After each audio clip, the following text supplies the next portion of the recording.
Welcome, welcome, welcome. This is Matthew Struck with another Why Libertarian interview.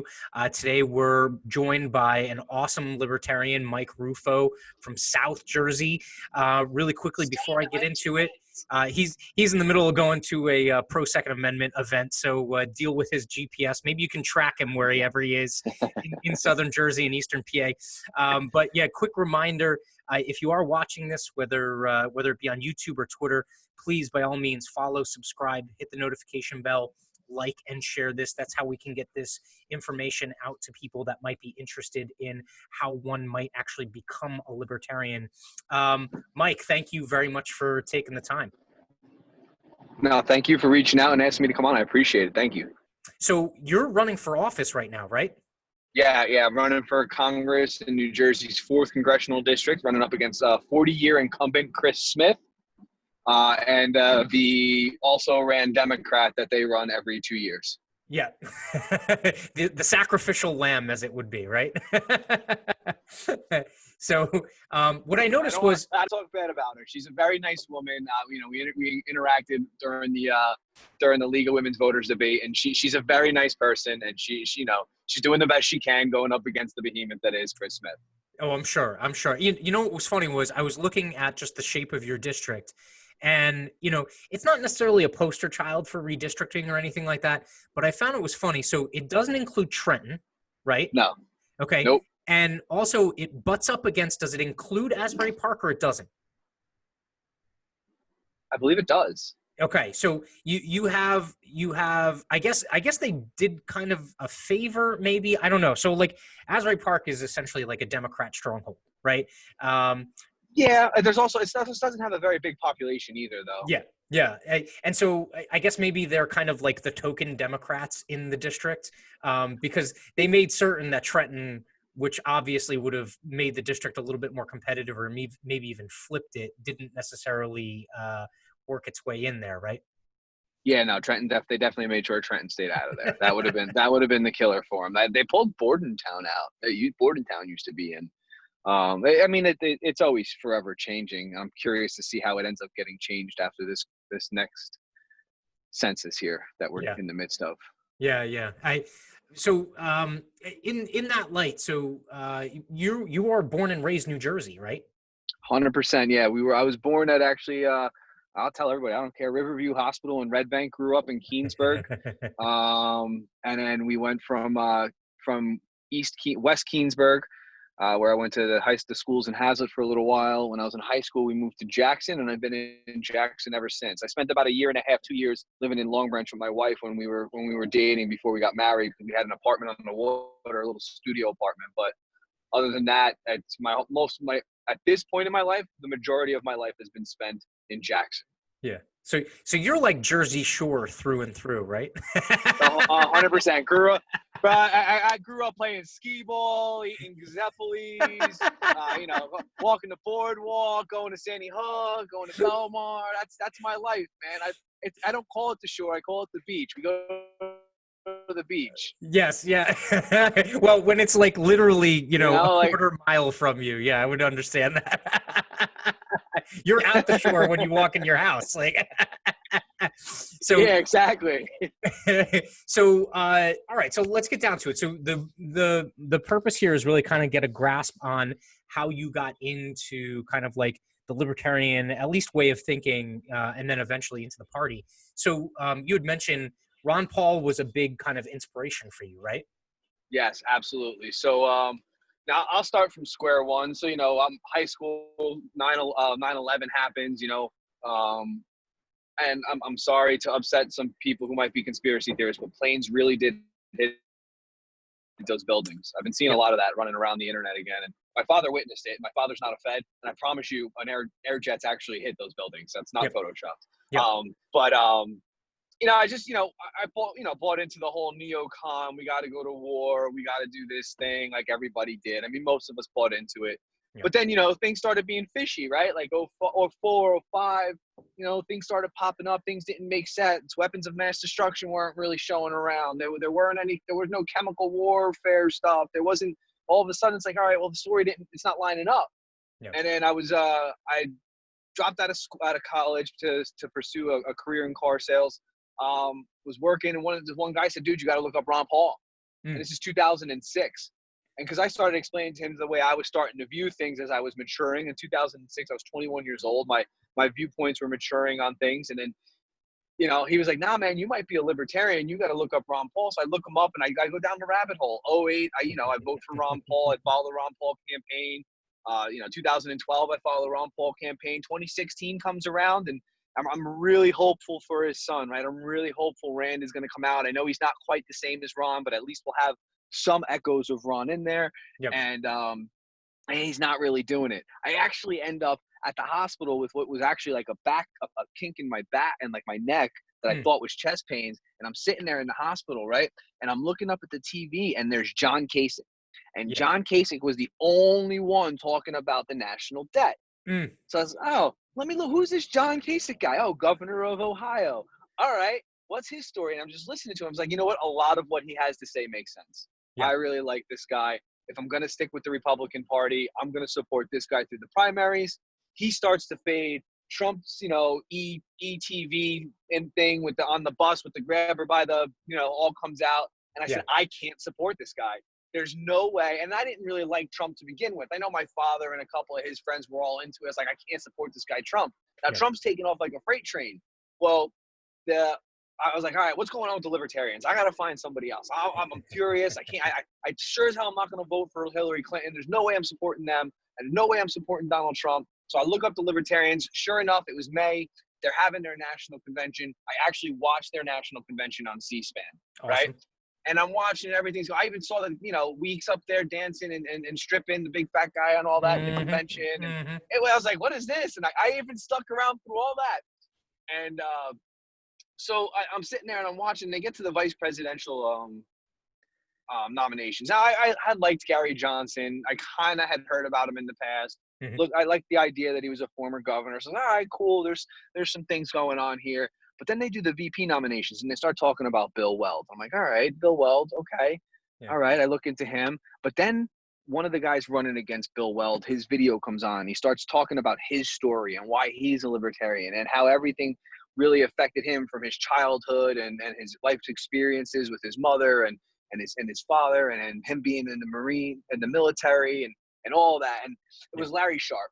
Yeah. Larry's video when he ran to be vice president, the vice presidential nominee for the Libertarian Party in 2016, that video that he ran before the vote was really what sunk it in for me. Like, this is just a regular guy who's an entrepreneur and a business owner in New York City who believes a lot of the same things I believe based on this little video that I watched of him. Yep. I really like him, and I really like the way he delivers his message. So that night, I signed up for the Libertarian Party, the National Libertarian Party, and I signed up for the State Libertarian Party, and this was the key. This was the key, and this was for me is why it was so important to sign up with and stay with the Libertarian Party, is because at 2:00 in the morning, I'm up. I'm just up. I can't sleep. I sign up for the NJLP, and the chair of the NJLP, Patrick McKnight, sends me an email. At 2 a.m.? At 2 a.m. in the morning. And it wasn't a canned email. It wasn't a canned email.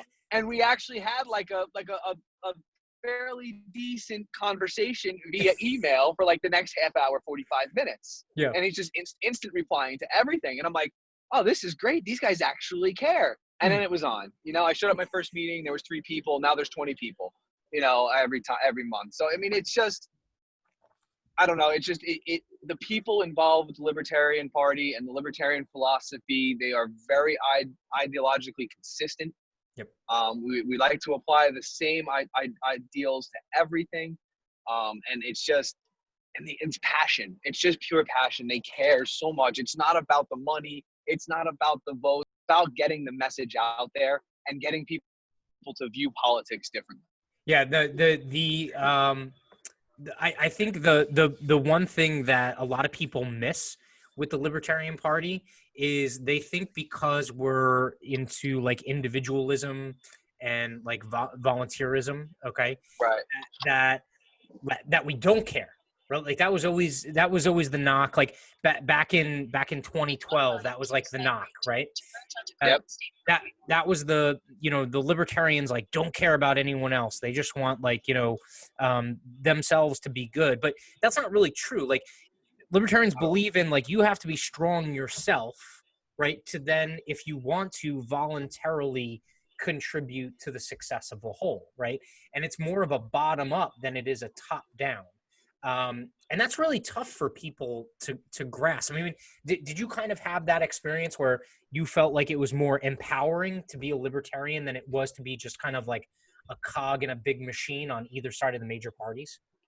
I get a lot of people who tell me that libertarians are just selfish, Yeah. right? And it's really not the case. And the one thing that I like to do is I really like to put myself in uncomfortable situations and have challenging conversations with people that aren't libertarians. Because for me, I think, at least I believe, I do a decent job in trying to get them to realize that we're all on the same page and we all really want the same outcome at the end of the day. And that the only thing we really differentiate is the road that we're going to take to get to our final destination. Mm. That's really the only thing that I see is he's very Bernie bro, big healthcare, all that, right? And, you know, he said to me, he goes, all right, I get it. He goes, but what you said, when you tell me what you want the outcome to be, it sounds like you're a progressive. And I go, well, you can maybe say that because there are some things that I think are traditionally holding us back, like the Persian, like the Prussian model that we use for our education system for schools, like the Prussian schooling model that we use. Like, yeah, I don't believe in maintaining that traditional set because that traditional set clearly doesn't work in the modern world. So yeah, I want to progress forward in that. Yeah, you're going to see a lot of that. Yeah, you're going to see a lot of areas where but when you start to have that conversation about what you want the outcome to be, it allows you to have the conversation about what you want, what road needs to be taken. And when we finished up, we talked for like 3 hours. And when we finished up, he texted me. He's like, I got to tell you, man, though we're diametrically opposed on how we want to accomplish it, that was probably one of the best conversations I've had with somebody I don't agree with in a very long time. And I think that's what we need to aim for and not really care so much about Democrat, Republican, Libertarian. Just have real conversations with people about real solutions to real problems. Yeah, no, I'm completely on board with that. I think that is a misnomer, is that if you have a different political viewpoint than someone else, that you are, I mean, you could place blame on whoever like started it or fired the first shot. But it seems like in American politics today, like if you disagree on how to get to the result, the impulse is to like turn around and call you like a racist or a xenophobe or this or that, when truthfully you're probably still trying to get to the same place as everyone else, right? It's just you differ on kind of the mechanism of getting there. So it sounds like you're very much, are you like, you're a small government libertarian? Like, is that kind of your platform? Yeah, I'm as small as the government could possibly. I want a government so small that it can fit in your back pocket and it can't really bother you. Okay. Yeah. I don't want. For me, I honestly believe that everything needs to be completely decentralized, so that where we basically, practically, as originally intended, have 50 sovereign states that really only come together to ensure that we don't hurt each other economically across state lines, and that we're not competing with each other on global trade, and we have a defense to defend all 50 nations together, and everything else just handle locally. Because what's going to happen is, if you have things that work in New Jersey and people see, hey, this is working in New Jersey, well, then they're going to copy that model elsewhere. Yeah. But the problem right now is, like, things aren't working in New Jersey, but then people are taking the things that we're doing in New Jersey and California, and we're bringing them to the national stage and forcing everybody to do what we're doing in New Jersey and California, and the rest of the country's like too. And then people are like, yeah, but we have more people in our 2 states, so you have to do what we say. But no, I'm a completely state. Did I lose you? No, I got you. I got you. Yeah. So like it's I want it to be a very small government. I don't want the government to be able to tell you whose house you can go to on Thanksgiving. I think that's absurd. There's absolutely zero reason that should be happening. Yeah. Well, so what's funny is, so we're both in the same state, right? And it being as left as this state is, you're kind of in a Republican bastion, right? I am. Within New Jersey. Yes. And so I think it's interesting. New Jersey has a pretty good cross section when it comes to people having conversations on either sides of these issues. The problem is it's just like overly dominated from a voting standpoint on one side. But, Yes. My contention is that states like New Jersey, New York, California, they suffer from the same problem. And the same problem is that the budgets and kind of how much the state government does, and this applies to the federal, like times 1,000, as much as they do and as big as the budgets get, the problem is that, the bigger they get, the more likely it is for corruption, the more likely it is for waste, the more likely it is for, implementing something that's a one-size-fits-all policy that helps a handful of people and screws everyone else over, right? Yes. And so I think we're kind of on board on that. I would like to hear more. So like I did a video on the national debt, and it's like after Ron Paul, that kind of like fell out of the national conversation. I mean, it had a cup of coffee as far as like the Tea Party was concerned and whatnot. But I mean, like that's really the biggest threat to this country right now, wouldn't you say? 100%. We are 22% of all the money in circulation was printed this year.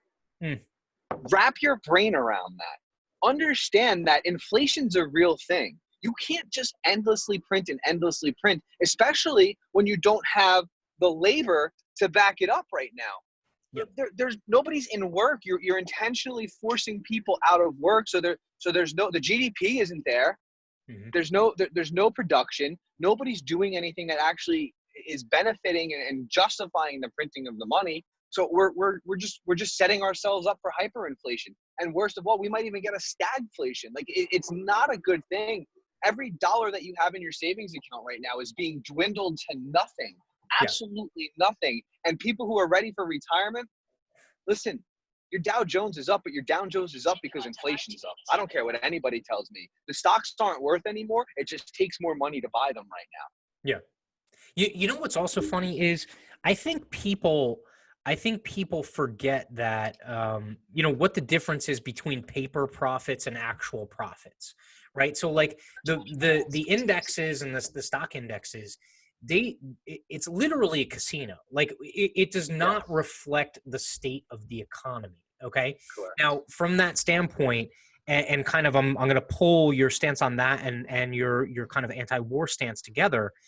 It's almost like what people would call the military industrial complex and this perpetual state of kind of like occupying war that we're in overseas. Like these two things they're linked together, right? Like the reason why we feel like we have to be so omnipresent with our military is because of how crappy our finances are. Do you kind of like get that sense as well?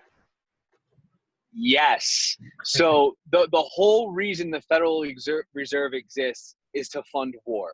It's one of the main reasons it was there. It's why we have an income tax. It was there for that reason. And it's the only reason it's there. You got to look at all the money that's printed. When they made that stimulus bill, the CARES Act, right? $800 billion went to their cronies, right? Who was one of the biggest recipients of that money? Boeing. Who's one of the biggest defense contract companies?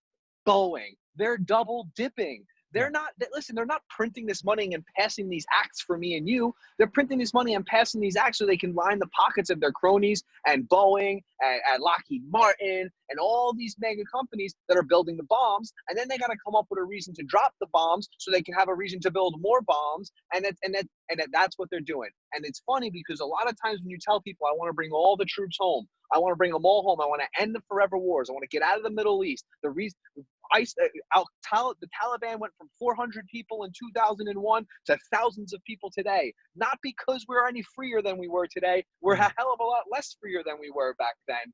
It's because we've upset the apple cart more than it was already upset back then. It's not any reason other than that. So you bring them home. Let's get everybody home, bring them home. You know what they tell me? Oh, the economy will suffer. What about all those people that are building all this stuff for the military? Yeah.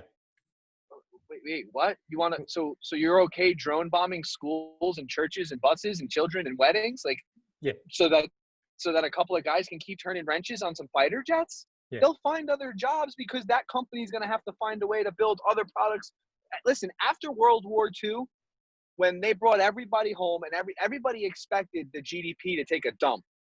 But the GDP had a boom after World War II because all of a sudden everybody came home and all those companies that were focused on building war machines started focusing on things at home. And we started working here at home.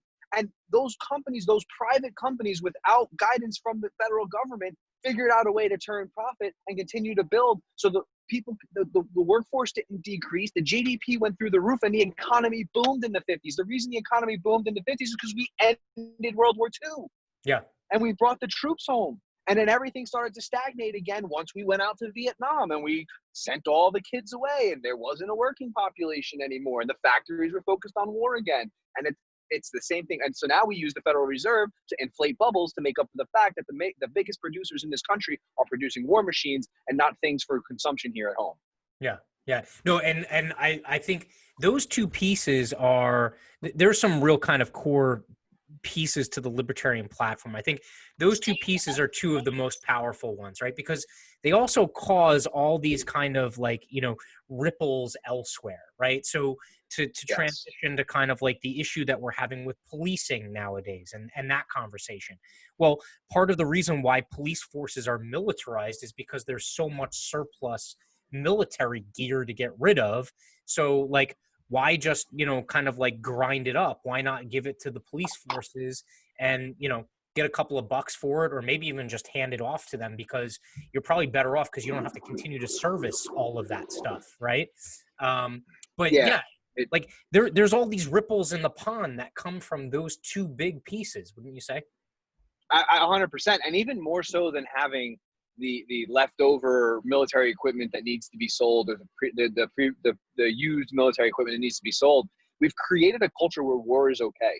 We've created a culture where using violent force and deadly force to solve a problem is the only way we know how to solve that problem. And it's the same thing we've been doing for 50, 60 years. And now it's come home. That mentality has come home. And when all you give somebody is a hammer, everything looks like a nail, right? That old cliche saying. But it's true, because the only thing that anybody my age, I'm assuming you and I are a similar age, the only thing we know since we were in school is war. And we know that exists, and we know that the only way to stop we're told that the only way to stop people who don't like you or want to harm you is through deadly violence.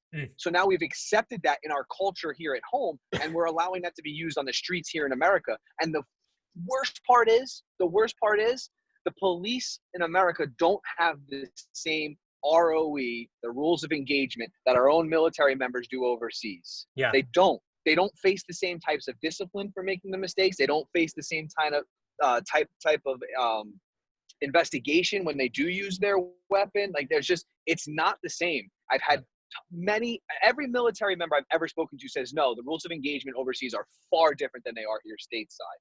Yeah. And, what does that tell you? You know what I mean? That just tells you that war at any cost mentality has come home. And because it's home, we treat the quote unquote threat even more harsh than we treat the threat when it's 6,000 miles away. And it's scary. It's absolutely scary.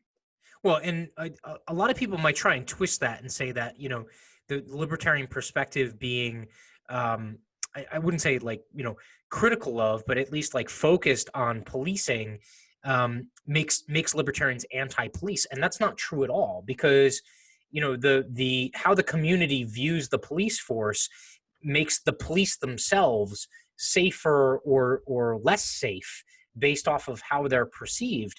I'm the son of a police officer who worked in New Jersey for 27 years.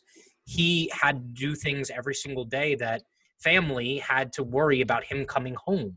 And now that's a real fear, but at the same time, you can't allow that fear to then, give a blank check to someone. And the majority of them aren't, they're not psychopathic, like they're not sociopathic. They're not doing these things to specifically inflict harm. It's just kind of like the culture that's there. It's kind of like the whole, instead of, it's like the reverse of, it's the same as don't hate the player, hate the game, right? Like, it's not, necessarily that each one of the police officers are bad. They're kind of wrapped up in this culture that either promotes or at the very least doesn't discourage some of the most negative behavior, right? And that's a good point too. Like the fact that military service people face like a stricter standard than police departments do. They do, yeah. I think that's an important thing that's been missed. Let me ask you this in terms of, New Jersey has been fairly, I'll call it tame, I guess, in terms of kind of the unrest and some of the rioting and looting and stuff like that that's been happening throughout the United States. But what's the perception there in Monmouth? Monmouth County is probably extremely pro police officer, right? Oh yeah, absolutely. You see the back of the blue flags everywhere. And, it's tough because, you could talk to pretty much any cop. And I think a lot of them, at least the ones that I know, will tell you, like, listen, man, the one thing I've been told is I get it. I understand why people are upset about it, but it's the lawmakers that are putting us in this position. And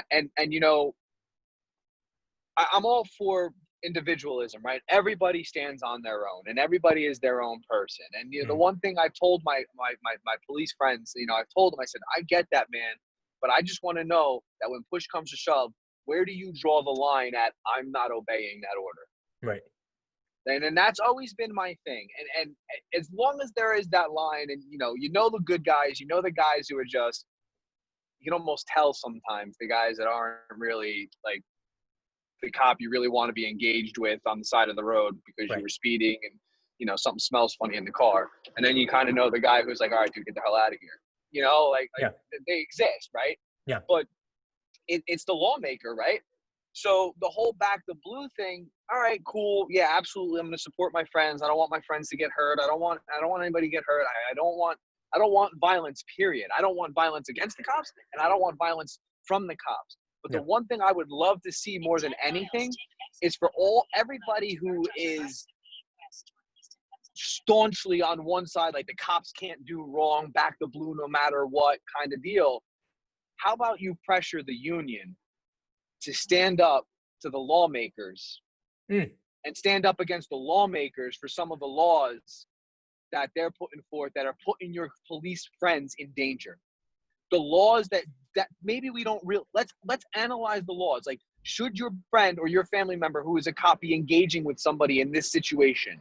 Yeah. No. Okay, let's put pressure on lawmakers to get rid of that law then. Let's get rid of lawmakers to repeal that law so that my friend and my family member isn't put in a situation where they're going to have to deal with somebody who might react in a negative sense in a situation where all of a sudden things escalate. So the police union, they're very powerful. I'd love to see that happen. I don't know if it's going to happen. I feel if they could stand with the people, I think a lot of the people who chant ACAB would maybe soften their stance if they saw the cops standing up against the lawmakers. Yeah. You know what I mean? And I think that could be a pivotal moment. But then, it's such a philosophical debate about what's worse, giving the order or following through on the order. And that's a very slippery slope. I don't want to say it like, listen, if you violate somebody's rights, whether it's law or not, that's not a good thing.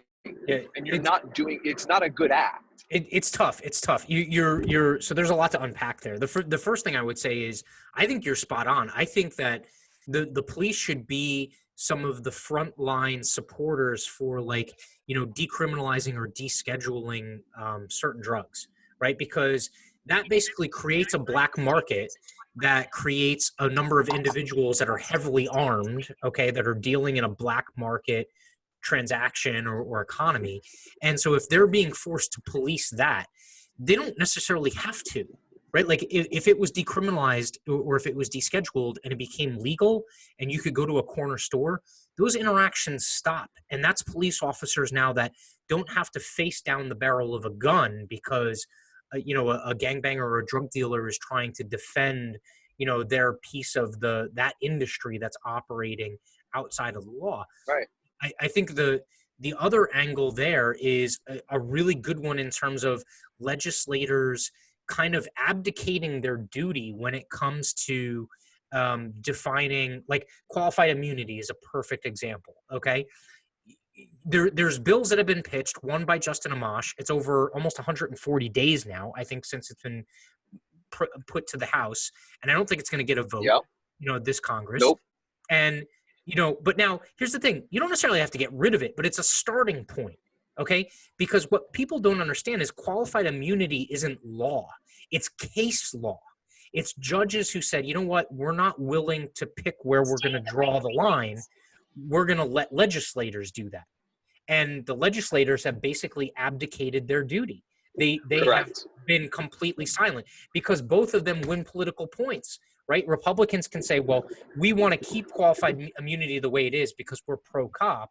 And then the left can say, oh, well, we would normally want to get rid of qualified immunity, but the Republicans are standing in our way and you need to vote for us in order to do it. And it's like, it's this convenient, and they just like reiterate that over and over and over again. Like put whatever you want in there, whatever issue, immigration. Doesn't matter. Yep. Right. They just play politics with it. Yeah. And that's one of the reasons why, like, I can't, like, at this point in time, I can't be part of either party because like they play politics with it. Like I actually really appreciated, just as an example of what they do, Wolf Blitzer last week or whatever, when he stood Nancy Pelosi up about like, but you're telling me the people need this, but you won't negotiate. Like you won't pass a bill, but meanwhile people are starving and you're digging your heels in and it's hurting people. And she lost her mind and she got nasty with them. And it was, but he's right. Like he was right. Like he's spot on. Finally, somebody called them out on their hypocrisy and their nonsense. And you get it with every issue. And that's why we need new voices. So strategically, I bet. And this, I'm not in DC. Part of the reason why I'm on board with you and like I'm cut from that cloth is I would rather more decisions be made locally than at Washington DC, because I can show up to a council meeting, right? I can show up to a county meeting. I can't show up to Trenton every single week, and I certainly can't show up to Washington DC. And we're 4 hours away, 4.5 hours away. Like, God forbid someone from Montana or Oregon try and show up in DC and advocate for themselves, right? But I would bet the reason why she's so staunchly, set in her ways for that certain amount of money is because there's a certain amount of payoffs to constituencies, to voters within the House of Representatives that she needs to preserve. Otherwise, it won't pass.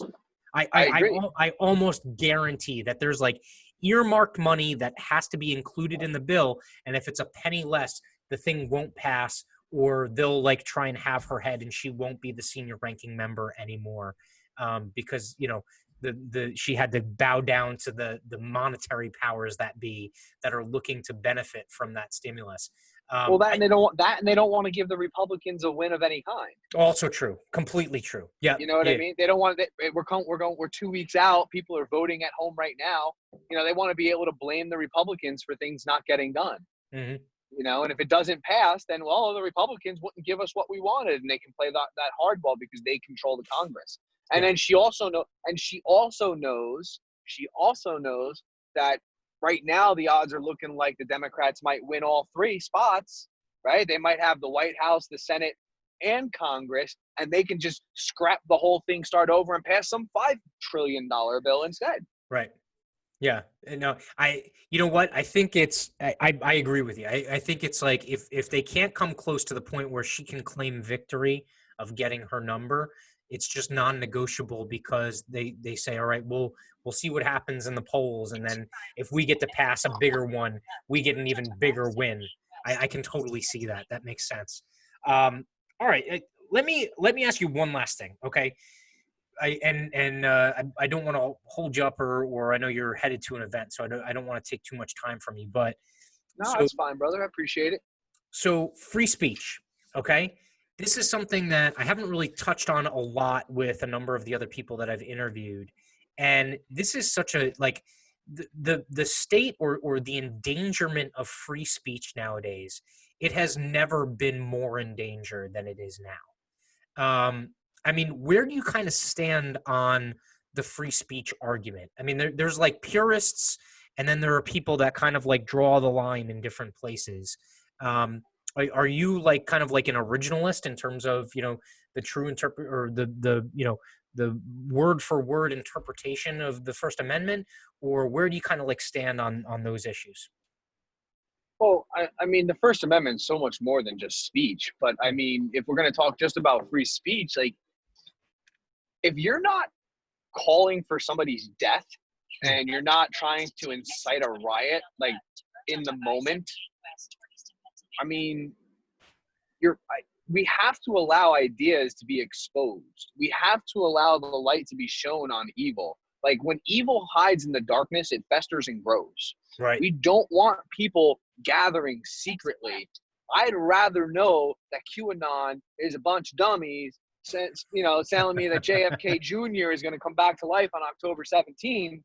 You know, it's laughable at times, and most people understand. A couple people believe it, and it doesn't happen. But then it doesn't happen, and everything's okay. Like I don't think, you know, is it, and you can't like shut all of it down. You know what I mean? And if people want to spout, as dangerous as it is, you know, cultural Marxism and everything, and they want to be Marxist, well, let it out there, man. Let the battleground of ideas play out. Yeah. Let the people will make the right decision. Forever, people have made we've gotten this far in society to where we are now, that we have the ability to debate, discuss, and understand what is the right and wrong way. And we have to allow it to work itself out. And the one thing that scares me the most about the free speech argument is a lot of people are trying to apply the free speech argument to the private sector and what people allow happening in their own private businesses, on their own private websites. I do not believe in any way, shape, or form, regardless of what any Republican or any Democrat tells you, that the internet is a public good. It is not. It is not. It exists, and we all pay for access to it, and we get our access to it. But Facebook, unfortunately, can shut my account off whenever they want. It's in the terms of agreements. I get it. There's other platforms. Are they less popular? Am I going to reach less people? Absolutely. Yeah. But you know what? If they tick off enough people the way they are, then one of these platforms is going to grow. You know, Sears used to be the biggest retailer in the world, right? And, you know, I actually made this point on Twitter today. Like, they were the biggest and the baddest. They had a home catalog delivered to your door system, just like Amazon in 1850, but without the internet, right? And they were the kings of order from home. Order something from home, it'll be shipped to your door. Beautiful. I don't even got to go to the store. I don't even got to go to town. And it was great. And people loved it. But then they got full of themselves, and they thought they can control people, and they can control the way people use their business. And then Amazon came around. They still thought they can control everything. And then Amazon ate their lunch because they refused to accept the internet as the future. And they refused to accept this new thing as the future. And the Goliath came down and crumbled. Facebook will crumble. Facebook will eventually crumble. Twitter will eventually crumble. They'll eventually be also rans. They're not, but if we let the government step in, and now the government starts controlling what they can or can't do, that's going to preserve Facebook, and that's going to preserve Twitter, and that's going to really stifle competition for people. You're going to have less choice of social media apps because the government's not going to want to have to oversee 25 social media platforms. They're only going to want to oversee 2 social media platforms, and you're going to lose your options. Then here's the worst part.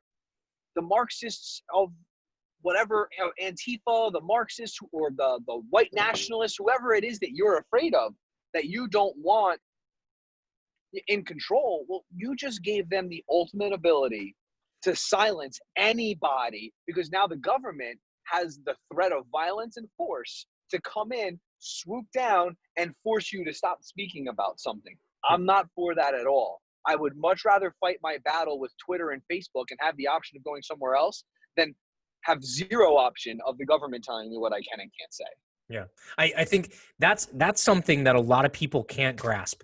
The moment they crack down on Section 230, okay, and the moment they try and say whether Facebook can regulate or can't regulate what goes out, okay, is the moment that you basically eliminate most chance that something will supplant Facebook.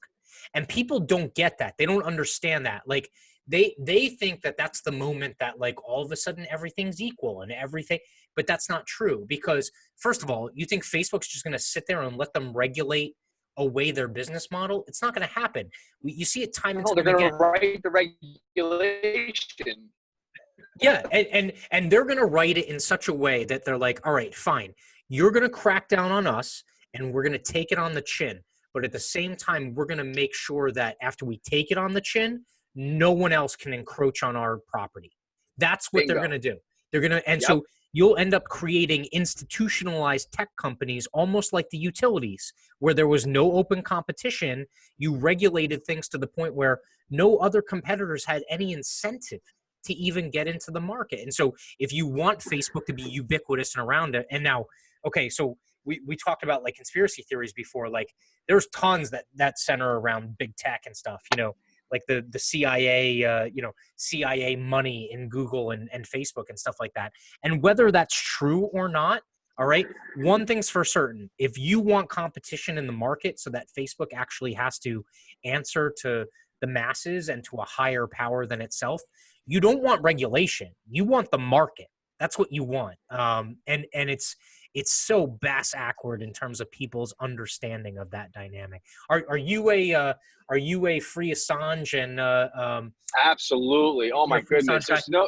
There's zero reason Assange should be locked up, and there's zero reason Snowden should be exiled. I mean, this is insane. Both of them need to be pardoned. I mean, it's just. But Justin Amash just signed on. I guess him, Tulsi Gabbard, and Matt Gaetz down in Florida. They sponsored, the three of them did a tripartisan effort. They sponsored two bills to pardon each of them. Yep. And I'd be all over that. I would be all over that if I had that opportunity to be part of that bill, because that, I mean, what they do, they expose the truth. Yeah. And it goes back to Ron Paul. Truth is treason in an empire of lies, right? Like it's all it is. I mean, Assange and Snowden was actually by the federal courts was just pretty much justified recently when they said everything they were doing was illegal. You want to talk about First Amendment infringement? The case against Assange is the first time that now for folks that are watching this, if you're not familiar with it, the information that Chelsea Manning ended up taking and giving to Assange that then got distributed, never in the past has there ever been a case where there was criminal charges brought against the news outlet that disseminated that stuff. It was always the person who took the information that had to face the criminal charges and have their day in court. If you distributed it, you couldn't be held liable because you weren't the one who was like an accessory, unless you had a hand in actually taking the information, right? But Assange didn't have any hand in the planning or anything like that. This would be kind of like the canary in the coal mine that really causes the downfall of true investigative reporting, right? Like that is the worry for me, is if he stands trial. We don't have investigative reporting anymore. Well, yeah. I mean, the funny thing is, kind of already has. They nailed him to the wall to stop that stuff, right? Like that's right. kind of what they're doing. And now because people are still doing it and they're still leaking things, now they want to take control of the platforms that it's getting leaked on. Yeah, yeah. Which, by the way, is no different than communist China, right? It's absolutely not. No different. Or North Korea. Listen, authoritarianism is authoritarianism. Whether it's right-wing authoritarianism or left-wing authoritarianism, you either want to dictate to people how they can and cannot live, or you do not want to dictate to people how they can and cannot live. There is no gray area. You're either a dictator or you are liberal in the sense of, I want people to be free. Yes. Classical That's liberal. It. That's it. You're either a classical liberal or you're a dictator. That's how it is in my book. I have no in between. I'm sorry. Well, you know what? I think that's kind of like a mic drop moment. We could sit here and talk all day long about this stuff. I absolutely love just kind of like getting down with these kind of like critiques and stuff. But look, if anyone wants to find information on you, where can they go to find information about you and the race? Absolutely. So www.rufo2020.com. You can find me on Facebook, Instagram, and Twitter at Rufo, the number 4, and then Congress. So that's RUFO, the number 4, and Congress. I'm super active on Twitter. So if you're on Twitter, you'll find me there. No problem. You'll see all kinds of content, all kinds of things. I let myself be myself. I don't buy into the idea of being like too much of a politician or anything. I am who I am, and I'll make jokes and I'll throw gifts out there. I'm not, all Mr. Button Up. So as you can see, I'm in a t-shirt and driving during this interview. So yeah. I'm willing to just be myself. So you'll get that. Hopefully you'll appreciate that. And if you haven't voted already and you're in District 4, I'm not going to beg you, but I'm going to ask you to highly consider letting them know that having a Democrat in the Republican Party named Chris Smith, who's going to vote for big spending, who's going to vote for gun control, who's going to vote for all the wars, and who's not going to do anything to protect your constitutional rights, isn't worth it. And throw a vote towards me, because I promise you, I will stand up there and be the most constitutionally centered congressman in New Jersey. That is a fact. I love that. And I can attest, you are very active on Twitter. You're very authentic. You blow up my timeline most times I open up the app. So I appreciate that. So look, Mike, I appreciate your time. Have a good time at the event. We're going to have to do another one of these in the future. Absolutely, brother. Anytime you want, just give me a call. Thanks, man. Have a good one. All right. Take care, brother. Bye.